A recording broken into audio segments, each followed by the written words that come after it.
आपण पाहत आहात लाईव्ह महाराष्ट्र पोलीस टाइम्स। विद्युत फीडर बंद करताना चूक झाली। डीपीवर चढलेल्या मुस्ती गावच्या कुमार तानाजी घाडगे वय 27 या तरुणाला 11,000 वोल्ट विजेचा धक्का लागला आणि त्याचा जागीच मृत्यू झाला। जमिनीपासून 35 फुटांवर त्याचा मृतदेह लोंबकळत राहिला। तब्बल 4 तासांनी मृतदेह खाली उतरवण्यात आला। शुक्रवारी दुपारी 2च्या सुमारास दक्षिण सोलापूर तालुक्यातील संगदरी मुस्ती शिवारात ही दुर्घटना घडली। 5 वर्षात एकसारखी दुर्घटना दुसऱ्यांदा घडली आहे।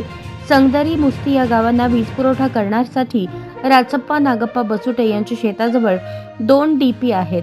1.5 महिन्यांपूर्वी मुस्ती गावचे काही डीपी संगदरी गावच्या फीडरवर घेतले होते।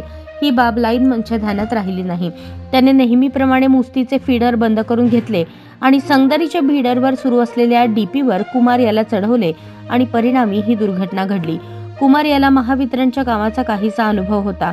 तिघे भाऊ असलेल्या घाडगे कुटुंबातील कुमार हा छोटा मुलगा। तो अविवाहित होता। आपल्या गावची लाईट कशी काय नाही, गावच्या डीपीत काही बिघाड झालाय का हे पाहण्यासाठी तो डीपीवर चढला होता। त्याला जमादार याने प्रवृत्त केले होते। त्या डीपीवरून वीज पुरवठा सुरू होता। वर चढल्यावर तारेला त्याचा हात लागला आणि शॉक लागून कुमारचा जागीच मृत्यू झाल्याचे वळसंग पोलिसांनी सांगितले।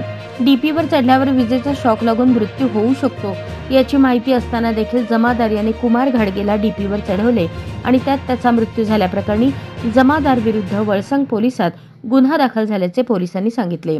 पोलीस उपनिरीक्षक सागर पाटील पुढील तपास करत आहेत।